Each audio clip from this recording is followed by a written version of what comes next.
Bom dia, eu sou a Lurdinha da Associação Espírita Lauro Machado e hoje eu vou fazer a palestra para vocês.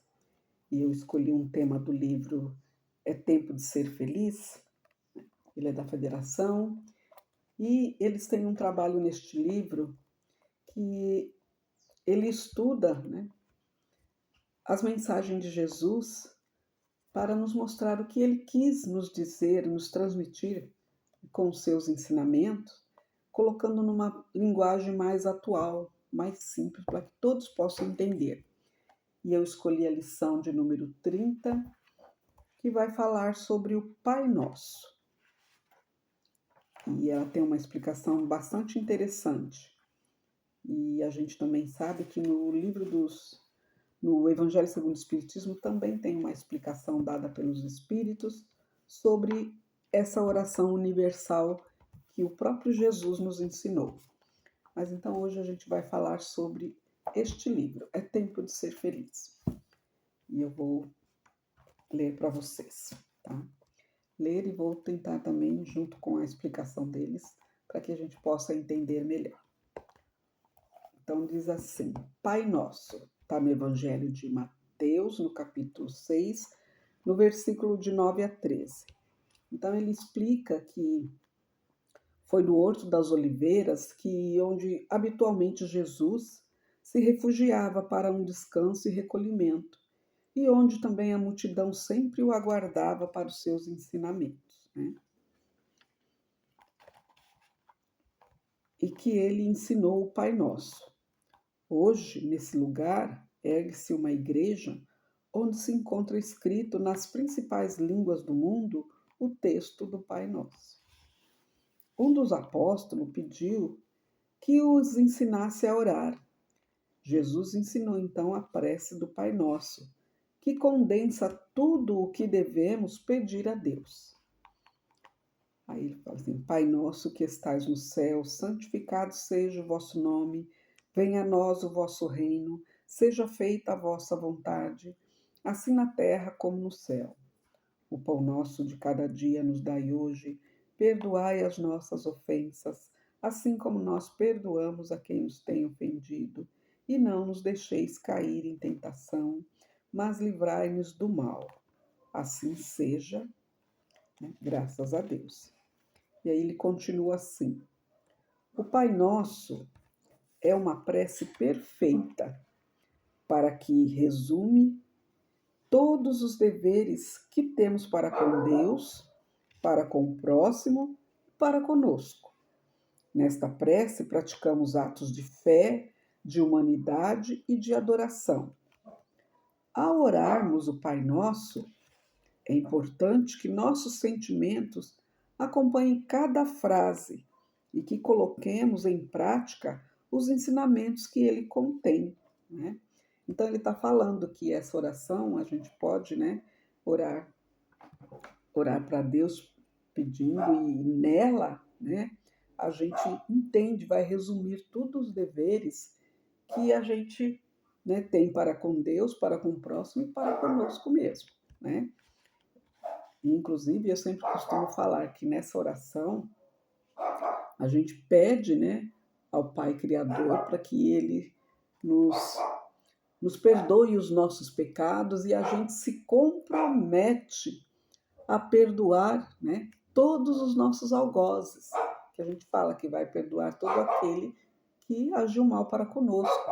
Então a gente promete que vai perdoar também, E a gente sabe que o perdão não é uma coisa fácil, mas hoje, com o ensinamento da doutrina espírita, a gente consegue entender que o perdão é mais para nós do que com os outros. Porque quando a gente perdoa a outra pessoa que nos fez alguma coisa que a gente não gostou, se a gente perdoa de coração, a gente não fica, tecendo sentimentos ruins, porque são esses sentimentos que nos levam à doença, a não entender, a ficar com esses sentimentos que só nos prejudicam. Então, ao mesmo tempo que a gente pede perdão a Deus, a gente compromete que vai cumprir, vai perdoar. E muitas vezes a gente esquece, E aí, então, como que a gente quer que Deus perdoe os nossos pecados se a gente promete e não cumpre, né? Então, vamos ver aqui que o livro nos ensina. Então, diz assim: Pai Nosso. Aí ele explica assim: Jesus quis deixar bem claro que podemos nos dirigir a Deus como um pai, a quem o filho importuna como uma criança, quando pede várias vezes uma coisa ao pai, e este, sempre que possível, atende a seu filho. Que estás no céu. Aí ele explica assim: embora não vos possamos ver devido aos nossos olhos impuros, cremos em vós, por sentirmos a vossa sabedoria, bondade, poder e em tudo o que cerca, ao observarmos a harmonia perfeita do universo e de todos os seres. Notamos que há em tudo uma precisão que não é possível ao ser humano conseguir. Em toda parte existem provas de vossa paternal grandeza. Assim, cega é a criatura que não vos reconhece nas obras da criação, orgulhosa a que não vos glorifica e agradece, e ingrata a que não vos rende graças. Olha que interessante, né? Quando a gente fala que estais no céu. Olha a explicação que ele dá de uma forma que a gente entenda, porque nós não conseguimos, né, ver ainda Jesus, porque nós ainda não temos uma evolução completa, né? E mesmo quando a gente chegar na evolução relativa, que a gente já viu que a doutrina nos ensina, né, a gente vai conseguir sentir melhor, né, os atributos de Jesus, como a gente já pode ver, mesmo a gente que não tem tanta elevação assim, né? E aqui ele está explicando que, embora a gente não vê, mas a gente acredita, a gente entende, a gente sabe da bondade e da sabedoria de Deus que nos cerca, né? Em tudo que nos cerca, né? E a gente vê essa perfeita harmonia, essa engrenagem do universo, né? E aí a gente entende como ele explica aqui, né? Que aquelas pessoas que não acreditam, porque elas ainda estão cegas, né? E não reconhecem essa obra da criação. Ou às vezes elas são orgulhosas, né? E não glorificam a Deus, né? Ou também elas são ingratas, que não agradecem, né? Porque a gente sabe, a doutrina espírita deixa claro que só o fato da gente abrir os olhos todos os dias, isso já é para agradecer, é uma gratidão, né? É um presente de Deus. Aí ele continua assim: santificado seja o vosso nome. Santificamos o vosso nome quando cremos em vós, quando sentimos gratidão, quando praticamos atos de amor, de fé, de esperança e de caridade, exemplificando os ensinamentos divinos. Olha que interessante, né? Então, quando a gente fala essa frase, santificado seja o vosso nome, é porque a gente crê nele e a gente sabe que a gente precisa ter essa gratidão, precisa praticar a bondade, o ato de amor, né? A paz, não é? A esperança, a caridade. Então, é por isso que a gente fala, santificado seja o vosso nome. E aí depois vem aqui, venha a nós o vosso reino. Então ele explica que Deus fizesse as leis perfeitas, cheias de sabedoria, que dariam felicidade aos que a seguissem. Haveria então paz, amor, justiça na terra. Nós nos ajudaríamos, né, mutuamente, em vez de nos prejudicarmos pelo egoísmo. Então, quando ele fala, venha a nós o vosso reino, ele está dando-nos a entender isso, que as leis dele são perfeitas e imutáveis, né? Cheia de sabedoria, e se a gente conseguir cumprir, a gente vai encontrar felicidade, né? Porque nelas contém a paz, o amor e a justiça, né? E vai ajudar a gente mutuamente, sem egoísmo, sem orgulho, né? Então nós vamos ajudar uns aos outros e não prejudicar uns aos outros, que hoje a gente vê muito que um prejudica o outro, né? Simplesmente por egoísmo.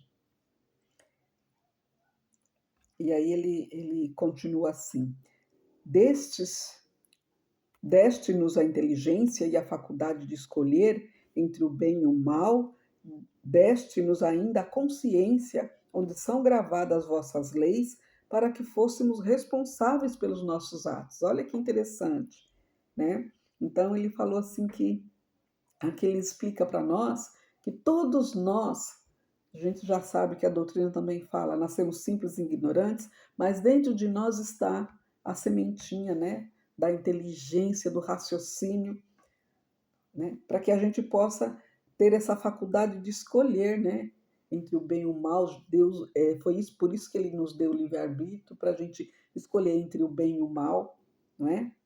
E a doutrina esclarece que as leis de Deus estão escritas na nossa consciência. Portanto, quando a gente vai fazer alguma coisa, a nossa consciência nos alerta, né? Então, essas leis estão gravadas na nossa consciência para quê? Para que a gente possa entender que nós temos que ser responsáveis pelos nossos atos. Ninguém vai pagar a sua conta. Você vai ser responsável pelo seu ato. E todo ato tem uma consequência. Tudo que você escolhe, né?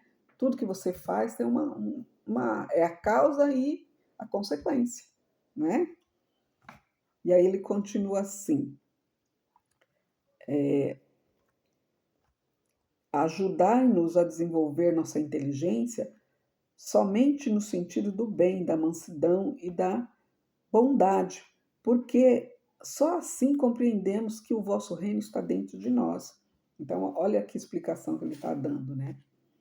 Ainda nessa venha a nós o vosso reino. Com isso, ele está ajudando a gente a desenvolver a nossa inteligência e perceber que o reino de Deus está dentro de nós. E aí ele ainda continua explicando assim, ó: dai-nos disposição para não ficarmos de braços cruzados, mas para desenvolvermos em nós o sentimento do dever para com o próximo. Contribuiremos assim para a harmonia, justiça e paz do universo, para a vinda do vosso reino. Então o forte amparará o fraco, e as vossas leis não mais serão desrespeitadas, evitando males que tanto afligem o mundo. Olha que interessante. Então a gente também pede, né, para que ele dê ânimo para que a gente possa não cruzar os braços e desenvolvermos sentimentos bons, né? Principalmente o sentimento de dever para com você mesmo e para com o próximo, porque assim a gente vai contribuir para a harmonia do universo, para a paz, para a justiça, não é? E entender, né, esse reino de Deus, né? Que o fraco vai amparar ou melhor, o fraco, né, ele será amparado pelo forte, e as vossas leis vai ficar mais nítida na nossa mente, na nossa consciência, e aí a gente vai conseguir respeitá-las todas, né? Evitando o mal que aflige o planeta, né? Aí ele continua assim: seja feita a vossa vontade, assim na terra como no céu. Então ele explica que muitas pessoas interpretam essa frase de forma negativa. Acham que é para nos conformarmos com tudo, que se Deus mandou uma provação ou uma doença, é preciso nos resignarmos. E aí ele explica que o importante é lutar para sair das dificuldades sem revolta, com fé e pensamentos positivos. Então, quando a gente fala seja feita a vossa vontade, não é que a gente tem que, né, como ele falou aqui, né, que interpretar de forma negativa, né? Se Deus mandou, nós temos que acatar e aproveitar, né? Ou é uma provação de doença, ou é uma relação e assim por diante. Aí ele fala que não, que é importante, a gente precisa lutar para sair das dificuldades que nos são impostas. Porque às vezes ela vem para nos testar, para ver se a gente conseguiu entender, e a gente vai à luta para se melhorar, né? E aí ele continua assim, ó: quase sempre somos nós que criamos as enfermidades e os problemas, com sentimentos negativos, de ódio, insatisfação, medo ou vícios com excessos de bebida, tóxico, sexo, fumo, ou ainda pela não aceitação de determinados problemas, né? Então a gente se nega a tudo isso, então aí a gente sofre mais, não é? E quando sentimos raiva, modifica-se o ritmo do nosso corpo, provocamos tremores, taque cardíaco, dores e descontrole da pressão sanguínea, altera-se o sistema nervoso e produzem-se outras disfunções que se continua, né? Fabricarão doenças não por vontade de Deus, mas por nosso sentimento de revolta, apego ao ódio, à tristeza, ao medo. Então, ele fala, se a gente agir dessa forma, né? Então, somos nós mesmos que estamos provocando isso. Né? Então, aí a gente sabe que ocorrem essas disfunções no nosso corpo. Não é? Então, não é Deus que tá mandando a doença para você, é você que está, né, através desse sentimento que você tá deixando dentro de você, acaba causando essas disfunções. Né? E aí ele continua explicando ainda que Deus só nos deseja harmonia e perfeição, e não males e nem dificuldades. O importante é lutar, adquirir méritos e virtudes, não abrigando em nós sentimento destrutivo. A gente não pode ficar com esses sentimentos que destrói, porque assim a nossa própria mente vai, né, como diz assim, vai agir contra nós mesmos, provocando as doenças. Né? E aí ele continua ainda explicando essa frase ainda, né? Seja feita a vossa vontade, assim na terra como no céu. Ele fala assim: anulemos, pois, os nossos pensamentos, frases fatalistas como: se Deus mandou, é preciso aceitar. Viver é sofrer. É preciso aprender a viver com problema ou doença. Estes pensamentos derrotistas, né? O importante é aceitar o problema sem resistência, procurando sair da dificuldade, não achando que foi imposta por Deus que você tem que aceitar daquele jeito. Não, você tem que fazer tudo para melhorar. Né? Então, é importante aceitar os problemas sem resistência, procurando sair das dificuldades em harmonia, usando mentalizações positivas. Olha que interessante. A gente tem que usar os pensamentos positivos, mentalizando, para que você possa sair dessa. E aí ele ainda continua explicando. Assim, iremos libertando nossa mente, eliminando as ideias de medo, de tristeza e fracasso. Então começaremos a receber tudo aquilo que necessitamos, tanto na terra como no céu. Olha que interessante. Aí vem a outra frase. O pão nosso de cada dia nos dai hoje. Aí ele explica assim, dando-nos meios de adquiri-lo pelo trabalho. Então, né, pão nosso de cada dia nos dai hoje, que dê forças para a gente continuar a trabalhar, para a gente ter o pão de todo dia, né? Aí ele fala, adquirir pelo trabalho, né, esse pão, somente através dele é que desenvolvemos nossa inteligência. Caso contrário, estacionaríamos em nossa evolução. Ajudai-nos a nos satisfazer com o que nos deste, sem desejarmos excessos, e a não fracassarmos pela ambição ou pela preguiça. Proporcionai-nos meios de trabalho honesto para conseguirmos não só o alimento material, mas principalmente o espiritual, porque sem ele não nos aproximamos de vós, pois nenhum valor teremos, não é? Livrai-nos de invejar aqueles que possuem o que não temos, ou aqueles que têm o supérfluo enquanto não possuímos o necessário. Né? Perdoai-nos se esquecemos da lei da caridade, do amor ao próximo, que nos ensinasse. Então, aqui ele está explicando para que a gente não cobice as coisas do outro, né? Para que a gente possa entender, né? E aquele pouco que a gente tem, a gente saber viver com ele, livrar da inveja, de querer possuir o que o outro tem e você não. Né? Só porque ele tem o supérfluo, você acha que você também tem que ter, aí você acaba invejando as coisas do outro. Né? E perdoar, né? Para que a gente esqueceu da lei da caridade. Né? Muitos esquecem da lei de caridade, que é só para si. Né? Então é isso que ele está falando aqui para a gente entender, né? O pão nosso de cada dia nos dai hoje. Aí depois ele fala, perdoai as nossas dívidas, assim como perdoamos os nossos devedores. Então aqui ele explica que de todo o coração, sem ódio, sem vingança, a gente tem que procurar apagar da nossa alma qualquer ressentimento, não julgando com severidade, né? Para igualmente não sermos julgados na mesma medida, como Jesus mesmo nos ensina isso, né? Então, ele explica ainda que imploramos vossa misericórdia para os nossos erros, pedindo que nos ajude a compreender que não podemos esperar indulgência para as nossas faltas, se não formos indulgentes também, né, para com aqueles que nos ofendem. Isto é, se não perdoarmos realmente do fundo do coração, como que a gente quer que Deus nos perdoe também? Então ele fala para que a gente possa entender isso, né? Por quê? Porque Deus, ele explica aqui que Deus é a fonte de todo bem. Portanto, o mal não pode ser obra de Deus, que venha dele, mas sim de nós mesmos, por desobedecermos, né, suas leis e abusarmos do livre-arbítrio que ele nos deu. E ele explica ainda que quando os homens observarem a lei do amor, o mal vai desaparecer da terra. E assim vai ajudar-nos a compreendê-lo e praticá-lo.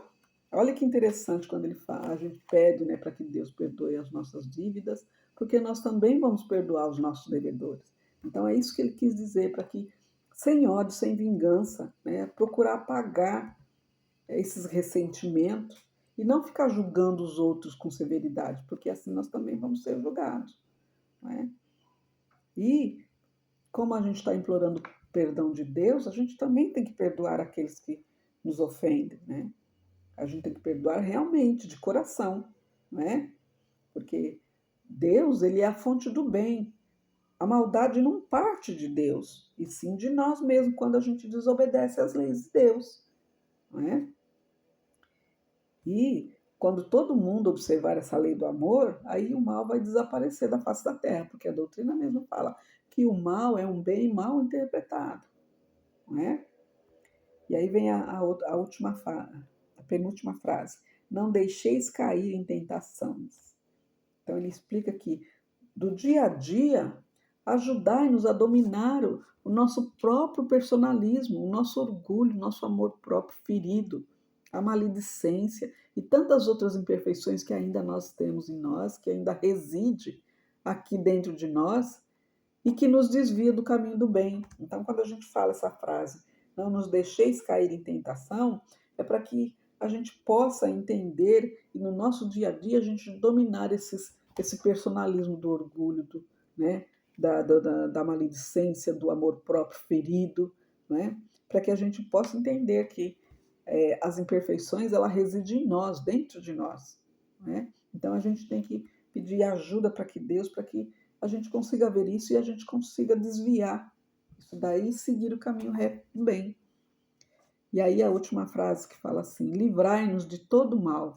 Então ele explica, Senhor, que por esta prece a gente consiga vencer os defeitos que temos, modificando nossas más ações, né? Que com isso a gente consiga melhorar qualquer sofrimento, seja nosso ou seja do outro, né? Que a gente consiga também auxiliar-nos para que possamos lutar ainda contra qualquer sentimento inferior, prosseguindo cada vez mais seguro rumo à perfeição, rumo ao vosso reino, que então gozaremos, né, de vossa doce paz.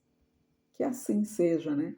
Então, ele pede nessa última frase, livrar-nos de todo mal, então, para que a gente consiga entender, né, que nessa prece a gente consiga vencer os nossos próprios defeitos, né, e que a gente consiga nos melhorar, né, não só os nossos sofrimentos, mas também daqueles que estão à nossa volta, e auxiliar para que a gente consiga, né, lutar, né, contra qualquer sentimento inferior, que não seja o amor, a paz, que a gente consiga lutar e cada vez ser mais seguros do rumo que a gente está tomando para que a gente possa, né, seguir o reino de Deus, né, porque a gente vai gozar de paz plena, né?